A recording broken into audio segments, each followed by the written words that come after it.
الحمد لله ذي الجلالة والصلاة والسلام على صاحب الرسالة وعلى آله وأصحابه ومجتهدي ملته أولي الأيدي والأبصار والنبالة. أما بعد فأعوذ بالله من الشيطان الرجيم. بسم الله الرحمن الرحيم. سبحان الله. وأما بنعمة ربك فحدث. صدق الله مولانا العظيم وبلغنا رسوله النبي الأمين الحبيب الكريم ونحن على ذلك لمن الشاهدين والشاكرين والحمد لله رب العالمين.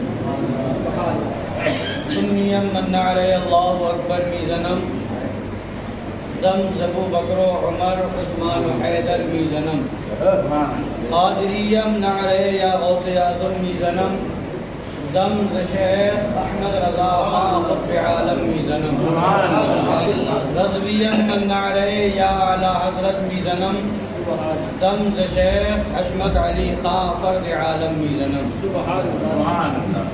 آئیے کچھ سننے سنانے سے پہلے ہم سب مل کر اپنے آقا و مولا حضور احمد مصطفیٰ جناب محمد رسول اللہ ارواحنا فداء صلی اللہ تعالی علیہ وعلی آلہ وسلم کی بارگاہ عرش پناہ میں درود پاک کا نذران محبت پیش کرنے.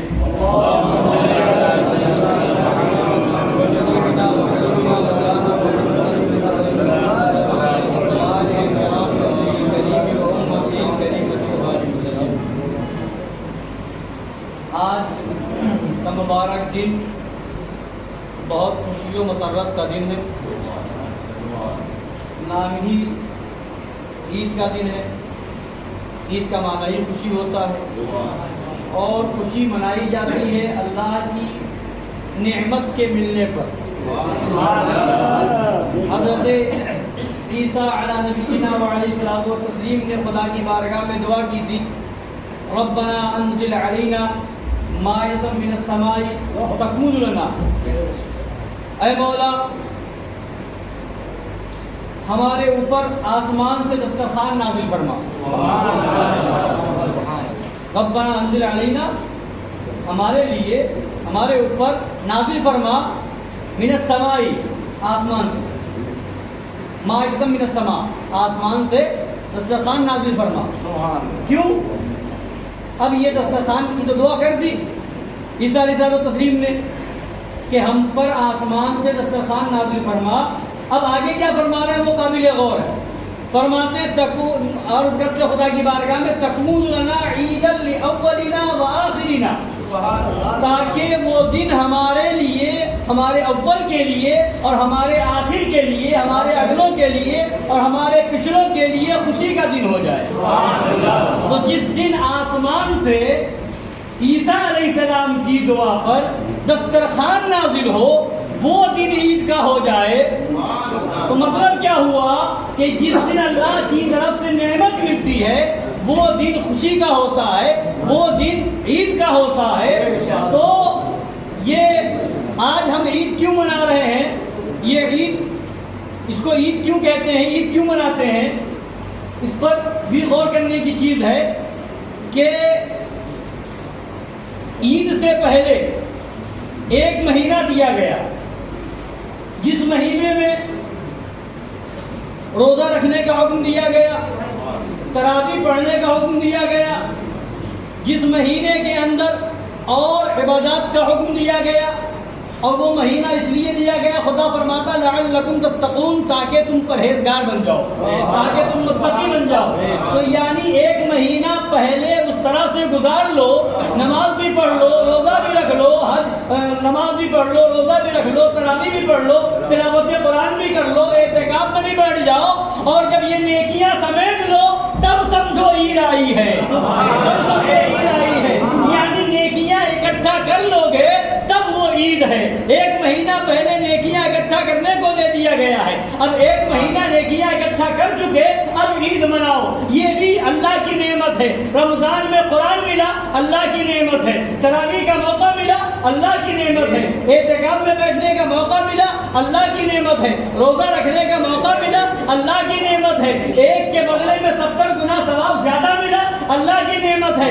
اللہ نے پورے مہینے میں آپ کو مالا مال کیا، اب جب مالا مال ہو گئے نیکیوں سے اب عید مناؤ، اب خوشیاں مناؤ۔ یعنی پتہ کیا چلا، عید منائی جاتی ہے نعمت ملنے کے بعد، عید منائی جاتی ہے نعمتوں کے نزول کے بعد۔ تو یہ ساری نعمتیں ملی ہیں تو یہ بھی تو غور کرو کہ یہ نعمتیں کس کے صدقے میں ملی۔ جب رمضان کی نعمت ملے تو عید منائی جائے، جب شب قدر کی نعمت ملے تو عید منائی جائے، جب اعتکاف کا ثواب مل جائے تو عید منائی جائے، جب تراویح پڑھ لو تو عید منائی جائے۔ جس بارگاہ سے یہ ساری چیزیں ملی، جب وہ نبی تشریف لائے تو وہ دن اس عید کا سے بھی عید بڑی عید ہے، وہ دن جو ہے ساری عیدوں سے بڑی عید ہے۔ ساری نعمتیں مل رہی ہیں تو نبی کی بارگاہ تو جہاں یہ عید ہم منائیں گے اور نعمتوں کے بدلے میں، تو وہیں پر ان ساری نعمتوں کی جو اصل ہے، ان ساری نعمتوں کی جو جان ہے،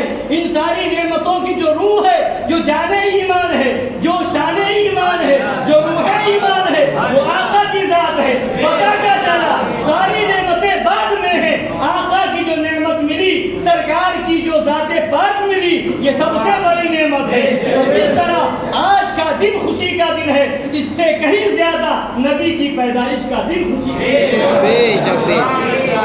سب سے بڑی عید تو مومن کے لیے وہ ہے، نثار میری چہل پہل پر ہزار عید ربیع الاول، سوائے ابلیس کے جہاں میں سبھی تو خوشیاں منا رہے ہیں۔ تو یہ بھی عید ہے، عید الاضحیٰ بھی عید ہے، مگر یہ سب عید نبی کے صدقے میں۔ سب سے بڑی عید وہ ربیع الاول شریف کی تاریخ، 12ویں شریف کی تاریخ، اور ہمارے آقا صلی اللہ علیہ وسلم تشریف لائے تو یہ ساری نعمتیں ملی۔ اور جب تشریف لیے گئے تو میرے آقا صلی اللہ علیہ وسلم نے کیا فرمایا، صحابہ کرام کو دنیا میں چھوڑ گئے اور اہل بیت کو چھوڑ گئے، اور قرآن پاک اور اپنے اقوال مبارکہ حدیث مبارکہ کو چھوڑ گئے، یہ ہماری رہنمائی کے لیے۔ سرکار نے یہ نہیں فرمایا تھا کہ میرے بعد تم عرب والوں کو دیکھتے رہنا، میرے بعد میرے خاندان قریش والوں کو دیکھتے رہنا، میرے بعد تم جو ہے اور لوگوں کو دیکھتے رہنا کس طریقے پر ہے، بلکہ سرکار نے کیا فرمایا تھا، دو چیز صحابہ کے بارے میں فرمایا، اہل بیت کے بارے میں فرمایا۔ ایک مقام پر صحابہ کے بارے میں ہے، علیکم بسنتی وسنت خلفاء راشدین، کہ تم پر لازم ہے میری سنت اور میرے خلفاء راشدین کی سنت، تم پر یہ لازم ہے، جو ان کا طریقہ ہے اس کو اختیار کیے رہنا۔ اور دوسری چیز کیا فرمائی، حجۃ الوداع کے موقع پر انا تارک فیکم الثقلین، میں تمہارے درمیان دو بھاری چیزیں چھوڑ کر کے جا رہا ہوں، ایک کا قرآن ہے اور ایک میرے اہل بیت ہے۔ تو کہیں اہل بیت کا ذکر کیا جا رہا ہے کہ ان کو پکڑے رہو، اور کہیں صحابہ کے لیے کہا جا رہا ہے کہ تم پر میری سنت لازم ہے، میرے خلفائے راشدین کی سنت لازم ہے۔ اور پھر نبی نے اپنے صحابہ کے بارے میں فرمایا، اصحابی کالنجوم فبأیہم اقتدیتم اہتدیتم، میرے سارے صحابہ ستاروں کی طرح ہے، ان میں سے جس کی پیروی کرو گے ہدایت پا جاؤ گے۔ اور اپنے اہل بیت کے بارے میں فرمایا، میرے اہل بیت حضرت نوح علیہ السلام کی کشتی کی مانند ہے، جو اس میں بیٹھ جائے گا ہدایت پا جائے گا، اور جو اس سے نیچے رہ جائے گا ہلاک ہو جائے گا۔ یعنی کہیں صحابہ کا دامن تھامنے کی تاکید، کہیں اہل بیت کے دامن تھامنے کی تاکید۔ تو سنیوں کا طریقہ یہی ہے کہ صحابہ کا دامن بھی ہاتھ میں ہے، اہل بیت کا دامن بھی ہاتھ میں ہے، اور جو صحابہ سے کٹے وہ بھی جہنمی ہے، جو اہل بیت سے کٹے گا وہ بھی جہنمی ہے۔ اور عید کا دن جو ہے اسی کے لیے ہے جو نبی کے فرمان پر عمل کر رہا ہوگا، یعنی عید جو ہے اس کے لیے ہے جو صحابہ کو بھی مانے، اہل بیت کو بھی مانے ہے، اور جو صحابہ کا دامن چھوڑے اس کے لیے بھی عید نہیں، جو اہل بیت کا دامن چھوڑے اس کے لیے بھی عید نہیں ہے۔ عید ہے تو اہل سنت کے لیے ہے، جس کے ہاتھ میں صحابہ کا بھی دامن ہے، اہل بیت کا بھی دامن ہے۔ تبھی فرمایا اہل سنت کا ہے بیڑا پاک، اصحاب حضور نظم ہے اور ناؤ ہے عبرت رسول اللہ۔ تو کہنے کا مطلب یہ ہے کہ جیسے ابھی ہم نے بات کی کہ یہ عید تو ہے مگر یہ ساری عیدیں نبی کے صدقے میں، تو ان سب سے بڑھ کر کے وہ نعمت ہے قرآن پاک کی میں نے آیت پڑھی وَأَمَّا بِنِعْمَةِ رَبِّكَ فَحَدِّثْ، اپنے رب کی نعمت کا خوب خوب چرچا کرو. سبحان اللہ. تو نعمتوں کا چرچا کرنے کا حکم ہے، ساری نعمتوں کا چرچا کرو، مگر اس نعمت کو کبھی نہ بھولو جس نعمت کے صدقے میں ساری نعمتیں ہیں.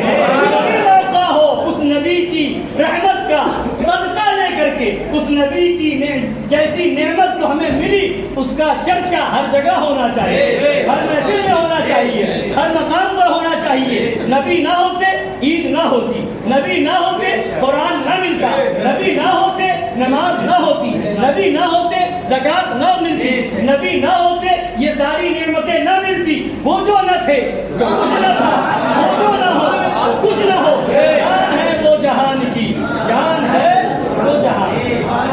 سب سے بڑی نعمت آقا کی ذات ہے. تو سب سے آقا کی بارگاہ میں سب سے بڑا نذرانہ خراج عقیدت کیا ہے؟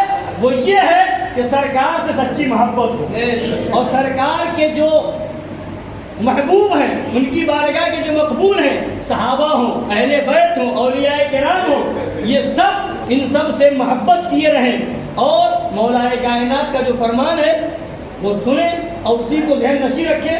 ان سب چیزوں کا خلاصہ اس میں موجود ہے. سرکار مولا کائنات نے جو فرمایا کہ تمہارے تین دشمن اعداؤ کا سلاستن، تمہارے تین دشمن ہیں. ایک تو وہ جو خود تمہارا دشمن، ایک وہ دشمن تین طرح کے ہیں. ایک وہ ڈائریکٹ تمہارا دشمن، اور ایک وہ جو تمہارے دشمن کا، تمہارے دوست کا دشمن، تمہارے دوست کا دشمن وہ بھی تمہارا دشمن. ایک ڈائریکٹ تمہارا دشمن اور ایک تمہارے دوست کا دشمن وہ بھی تمہارا دشمن. اور تیسرا دشمن جو ان دونوں دشمنوں کا دوست، جو ان دونوں دشمنوں کا، تمہارے دشمن کا جو دوست ہے وہ بھی تمہارا دشمن، اور تمہارے دوست کا جو دشمن ہے اس کا جو دوست ہوگا وہ بھی تمہارا دشمن ہوگا. تو فرماتے ہیں سرکار اعلیٰ فرماتے ہیں خدا کے تین دشمن. ایک وہ جو ڈائریکٹ خدا کی ذات میں کسی کو شریک ٹھہرا دے، شرک کرے، کسی اور کی عبادت میں لگ گیا، وہ جیسے مشرک ہے، بتوں کی پوجا کرنے والے، چاند کی پوجا کرنے والے، پتھروں کی پوجا کرنے والے، یہ جتنے خدا کے شریک ٹھہرانے والے مشرک، یہ سب خدا کے دشمن، یہ سب خدا کے دشمن. اور جو دوست کا دشمن ہوتا ہے وہ بھی دشمنی ہوتا ہے. تو ایک وہ جو خدا کا دشمن ڈائریکٹ ہے مشرک، اور ایک وہ جو خدا کے محبوب کا دشمن وہ بھی خدا کا دشمن، وہ بھی خدا کا دشمن. تو خدا کے محبوب کا دشمن کون؟ جو نبی کو اپنی طرح کہے وہ دوست ہے، وہ نبی کا چاہنے والا ہے. جو نبی کے بارے میں کہے معاذ اللہ مر کر مٹی میں مل گئے، وہ نبی کا دشمن ہے یا نہیں؟ جو نبی کے علم کو جانوروں، بچوں، پاگلوں کے علم کی طرح بتائے وہ نبی کا دشمن ہے یا نہیں؟ جو نبی کے علم کو شیطان کے علم سے کم بتائے وہ نبی کا دشمن ہے یا نہیں؟ جو نبی کے بارے میں تقویۃ الایمان میں اسماعیل دہلوی لکھے معاذ اللہ کہ وہ اپنی بیٹی فاطمہ کو جہنم سے نہیں بچا سکتے معاذ اللہ، تو وہ نبی کا دشمن ہے یا نہیں؟ تو یہ دشمن رسول بھی دشمن خدا ہے. تو خدا کے دو دشمن ہوں گے، ایک وہ جو ڈائریکٹ خدا کی بارگاہ، خدا کی ذات میں یا صفات میں کسی کو شریک ٹھہرائے، مشرک، وہ خدا کا دشمن. اور جو نبی کا دشمن وہ بھی خدا کا دشمن. اور جو ان دشمنوں سے دوستی کرے، جو ان دشمنوں سے دوستی کرے یعنی مشرکوں سے دوستی نبھانے والا بھی خدا کا دشمن ہوگا، اور جو وہابیوں سے دوستی نبھائے گا وہ بھی خدا کا دشمن ہوگا. لہذا اگر چاہتے ہو کہ عید کے موقع پر خوشی منانے کے لیے ایمان و عقیدہ صحیح کرو تو سب سے پہلے یہ ضروری ہے خدا کے دشمنوں کو پہچان کر کے ان سے الگ ہو جاؤ، اور دشمنوں سے ملے رہو گے. پھر کہو کہ ہم ایمان والے ہیں، پھر کہو کہ ہم خدا کی بارگاہ میں سجدہ کرنے والے ہیں، پھر کہو کہ ہم روزہ رکھنے والے ہیں، پھر کہو تراویح پڑھنے والے ہیں، اعتکاف کرنے والے ہیں. تو یہ سب بیکار ہے. ان دشمنوں سے دوری ہوگی تو خدا کی بارگاہ میں قرب حاصل ہوگا. اور اگر یہاں سے قرب ہوگا، یہاں دوری نہیں ہوگی، ان سے دشمنی نہیں ہوگی، ان سے نفرت نہیں ہوگی، تو خدا کی بارگاہ میں قرب نہیں مل سکتا. نمازیں بعد میں، روزہ بعد میں، حج بعد میں، زکات بعد میں، اور نبی سے محبت سب سے پہلے ہے، خدا کی بارگاہ کے محبوبوں سے محبت سب سے پہلے ہے۔ یہ ساری چیزیں بھی انہی کے لیے ہیں، عید بھی انہی کے لیے ہے جو ان دشمنوں کو دشمن سمجھے، ان کے دشمن کا جو دشمن نہیں، سچ کہتا ہوں دعویٰ بے اصل ہے، جھوٹی ہے محبت کی۔ اللہ تعالیٰ ہم سب کو سچا پکا سنی صحیح عقیدہ ایمان والا بنائے اور اسی عشق رسول پر زندگی عطا فرمائے، اسی پر ہم سب کو خاتمہ بالخیر نصیب فرمائے۔ اب تیاری نماز کی ہے، ٹائم سے جو دیا گیا تھا 7:30 کا، اس سے 15 منٹ زائد ہو چکے ہیں، 7:45 کا ٹائم ہو گیا۔ اب نماز کا طریقہ اور نیت سماعت کر لیں اور اس کے بعد جماعت پڑھ لیں۔